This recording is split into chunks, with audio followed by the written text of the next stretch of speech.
Banyak orang berpendapat bahwa keluarga adalah tempat yang paling dirindukan.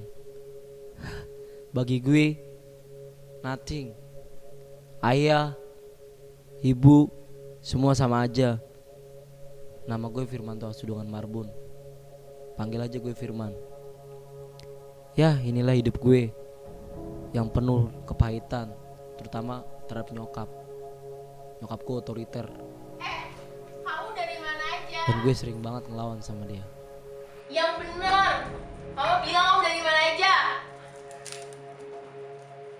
Kamu gak ada sopan-sopannya sih. Dari mana aja?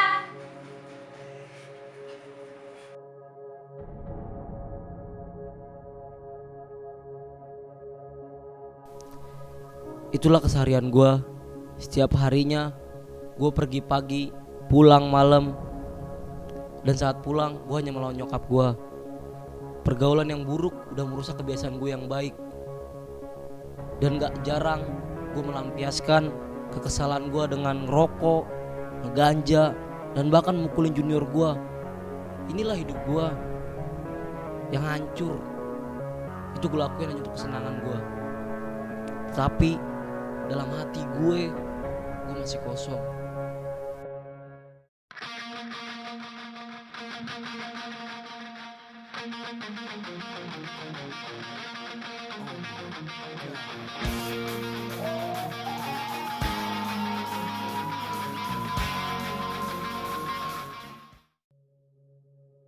Sekalipun ada tengah keramaian, gue tetap aja merasa sendirian. Bahkan gue merasa jenuh dengan semua kenakalan gue. Dan gue terus bertanya, kenapa gue ada di sini? Gue nggak bisa berhenti dari semua ini. Gue terjerat dan gue lampiaskan semuanya itu sama junior gue.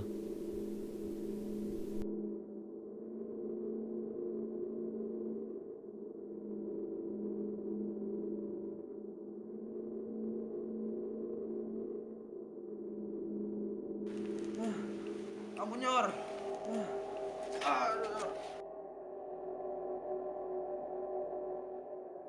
Hari itu gue dan temen gue lagi nongkrong.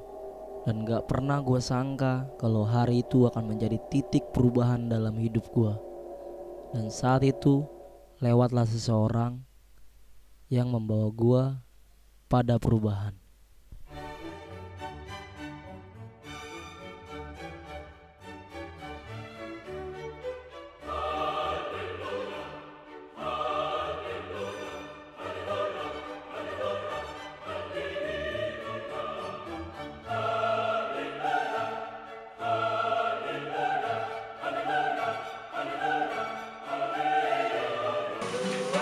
Dua-duanya sama cantik dan kaya. Itu tadi si David ya? Wah, panggil. Bet, Wah, sini lu. Sini dulu. Lu sama temen lu. Parah lu. Keluar. Duduk dulu atuh. Rokok. Pasti. Yuk, lu bobo Alkitab lagi. Lu mau kemana, bro? Ayolah. Soalnya, yuk. Apaan tuh Exo? Apaan? Males gua. Apalagi ketemu yang abang kayak Roma Irama itu. Aduh. Diceramain mulu gua. Lu aja dah. Ngantuk gue. Emang Exo apa sih Exo? Yuk. Exo apa sih? Itu tempatnya anak-anak muda lo. Enak nggak? Oh, enak lah. Serius enak nggak? Asik dosanya lo. Ayolah. Serius. Ayo. Ada yang mau ikut nggak lo? Enggak. Udah mau masak nih gua. Sorry bro, bukan orang kudus, sorry. Duluan ya. Sorry. Ya, ikut man. Kenapa ikut-ikutan sih? Udah, ayo enak man. Mau nyobain doang. Ayo. Enggak. Sorry buat nih. Dua doang sini. Sorry buat nih. Ih, Nyobain dulu. Jakwa nggak? Enggak ada. Sorry. Dia duluan, ntar Dulu lu ya. besok baru ikut. Duluan. Ya udah titip salamnya buat Bang Roma Irama. Oke. Dan akhirnya gue pun ikut David ke XO. Dan ketika sampai di sana,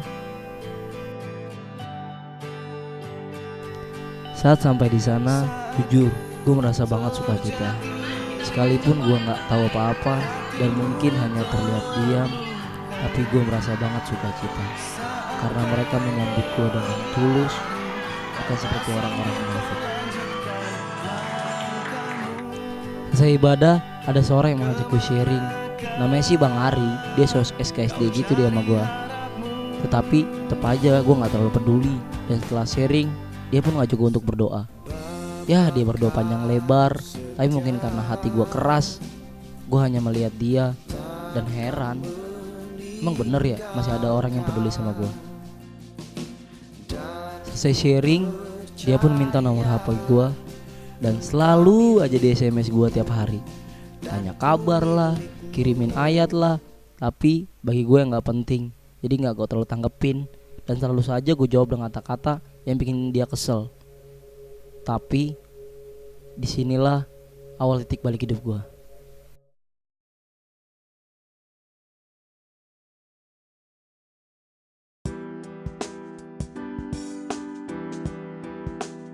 Dimulai dari tragedi yang gak pernah gue bayangin sebelumnya. Inilah awal titik balik dalam hidup gue. Bisa dibilang apa yang Bang Ari tabur, baik dari doa ataupun pengorbanannya untuk berusaha membawa gue sama Tuhan, itu dia tuai hari itu. Dan seperti roda yang berputar, hidup gue pun berputar naik, karena hari itu pun adalah awal dari perubahan yang Tuhan izinkan dalam hidup gue.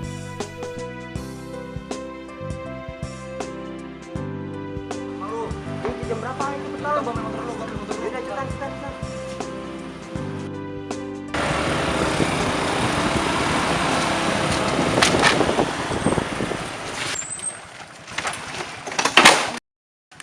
Woi, tolong woi.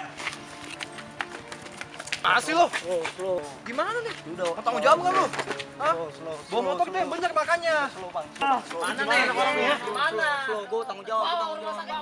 Dan saat itu gue pun membawa korban itu ke rumah sakit. Dokter. Iya, ada apa? Ini dokter, ada yang kecelakaan dokter. Dokter, Ayo tolong ada dokter. Reva. Dokter. Reva. Dokter. Ini ada yang kecelakaan. Yang mau masuk, mau Ayo. masuk. Ayo.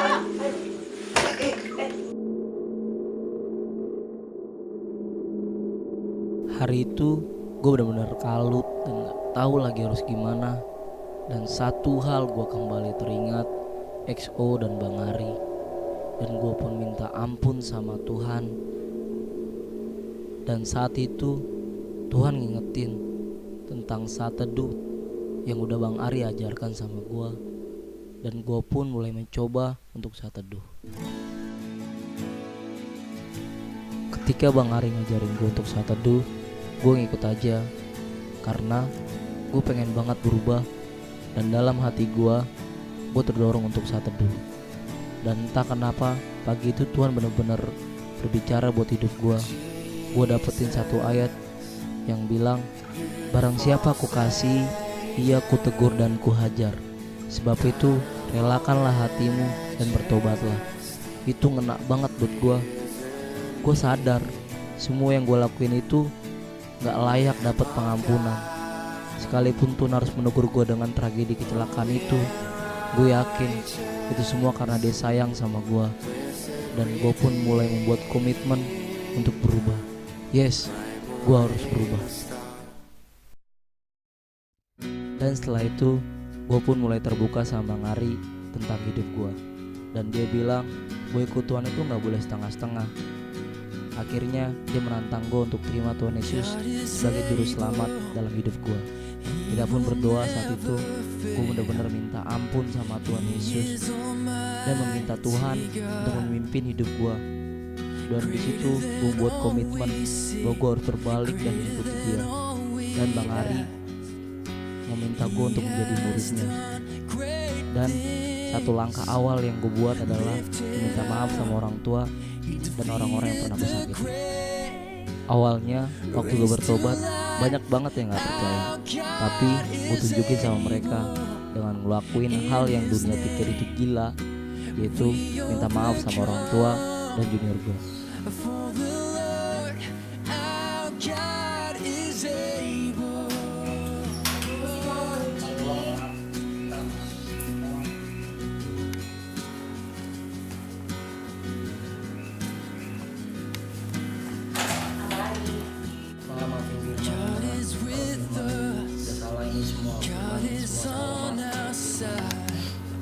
Mau berubah kok mak, cuma lebih baik kalau Tuhan ini kalah dan nggak pernah jadi berkat di keluarga. Iya mau maafin. Kalau kamu mau berubah, benar-benar berubah.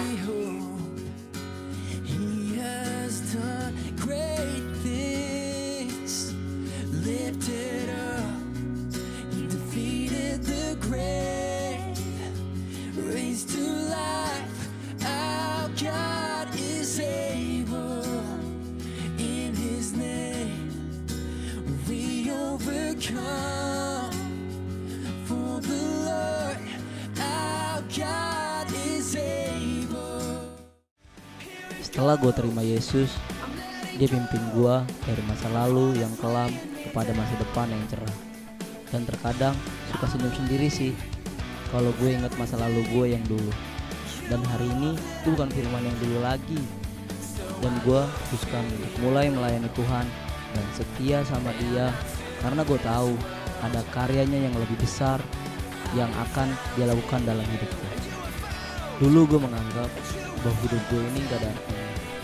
Tapi setelah gue kenal Yesus, hidup gue berubah. Dan gue sadar kalau di luar sana masih banyak orang yang kayak gue, atau bahkan lebih parah lagi. Dan inilah panggilan gue untuk mereka.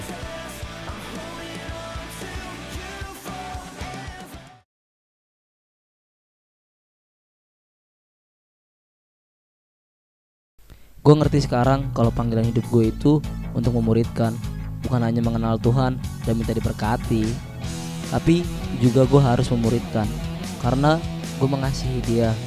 Ya terkadang capek sih ketemu orang yang gak mau denger dan keras kepala. Dulu gue juga gitu kok, tapi gue aja bisa dijangkau. Dan karena itu gue yakin mereka juga bisa. Jadi gue pun mulai menjangkau mereka.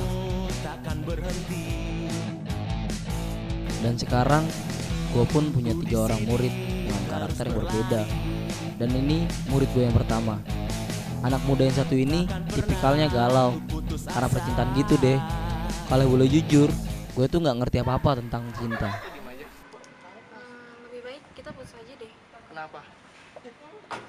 Soalnya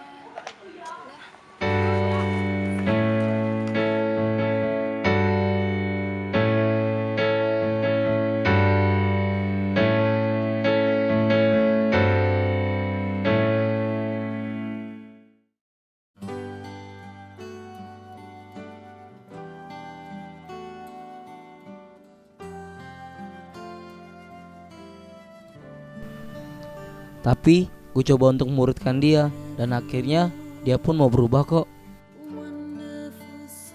Nah, murid gue yang kedua ini diam-diam menghanyutkan. Do itu gak bisa ditebak karakternya, tapi gue coba untuk kejar dia terus. Akhirnya dia pun berubah, tapi masih diem sih. Dan yang terakhir, yang paling mirip sama gue, dia ini orangnya emosional, tapi gue gak mau menyerah.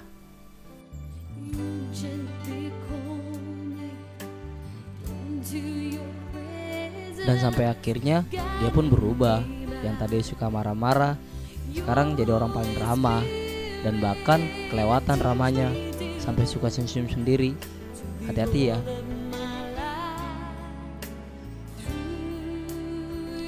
Sekarang gue dan 3 orang murid gue masih dan akan terus mengerjakan pemuridan itu.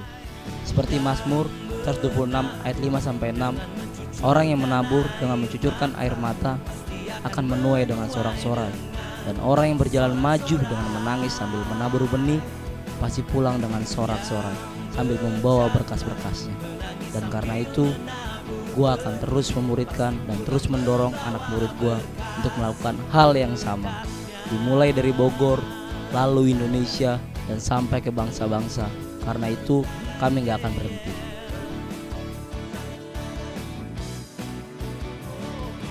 Setelah gue dimuridin, so gue ambil keputusan untuk memuridkan. Karena gue tahu generasi muda butuh seorang bapak dan teladan.